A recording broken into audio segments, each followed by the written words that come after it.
Assalamualaikum warahmatullahi wabarakatuh. Halo sahabat Bimba, jumpa lagi dengan saya Mustafia. Di video ke-31 kali ini saya akan menjawab pertanyaan di program Bimba Duafa. Pertanyaannya yaitu sebutkan nama murid yang telah diobservasi dan dibimbing. Karena di sini saya muridnya hanya 2, jadi saya mengobservasinya hanya 2 murid ya. Yang pertama namanya muridnya Samara Putri Dinanti dan yang umurnya 6 tahun, dan yang kedua namanya Priscilia Permatasari, umurnya 5 tahun. Untuk pertanyaan yang kedua, jelaskan mengenai perkembangan minat belajar dari masing-masing murid. Perkembangan minat belajarnya yang pertama dari Samara Putri Dinanti,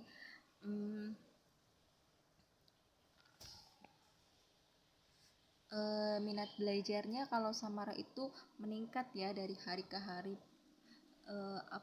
jarang absen gitu, selalu ikut kelas DL. Dari hari ke hari perkembangannya sangat bisa dilihat itu ada peningkatan gitu. Nah, minat belajarnya juga semakin bersemangat gitu dari waktu ke waktu. Nah, untuk murid yang satunya namanya Priscilia Permatasari. Kalau Priscilia itu menurut saya kurang bersemangat karena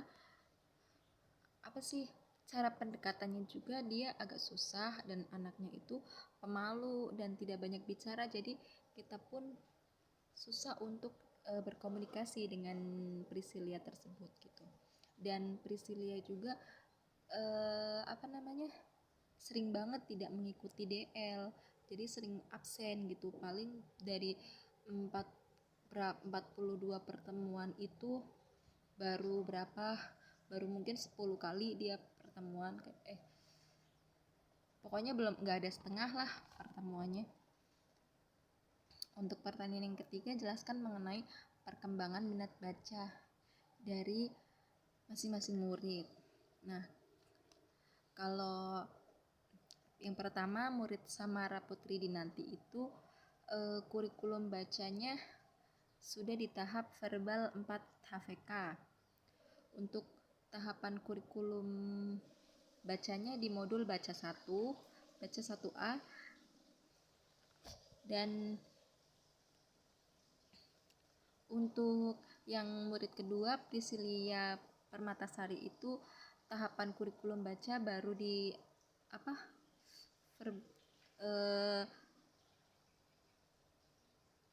baca baru di AIUEO, baru mengenal huruf AIUEO.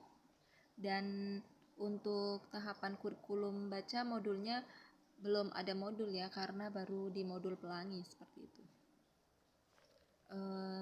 Tapi Priscil juga sudah saya verbalkan untuk verbal 4 HVK untuk pengenalan seperti MA, bacanya apa kayak gitu dan lain-lain. Untuk pertanyaan yang keempat, jelaskan tahapan perkembangan kemampuan membaca, menulis, dan berhitung. Kalau Samara Putri Dinanti itu di perkembangan kemampuan membaca dia membaca 4 HVK-nya sudah lumayan lancar dan sudah terampil membaca di modul B1A-nya. Dan di kurikulum tulis dia sudah ditulis 4A, dan tulisnya pun dia sudah rapi, sudah terampil, dan sudah cepat menulis modulnya. Nah, di kurikulum matematika berhitung sudah di modul matematika 1A. Dan yang murid kedua Priscilia Permatasari itu dia untuk tahapan kurikulum bacanya verbal 4 HVK, dan di modul pelangi masih di AIUEO, dan kurikulum tulisnya ditulis 1B, dan kurikulum modul matematika 1A. Perkembangannya juga untuk kedua murid tersebut dari hari ke hari sudah semakin meningkat kemampuannya dari masing-masing kurikulum baca, kurikulum tulis maupun kurikulum matematika. Oke, sekian uraian tugas ke-31 kali ini. Terima kasih atas perhatiannya. Assalamualaikum warahmatullahi wabarakatuh. Salam Bima, tetap semangat dan terus belajar.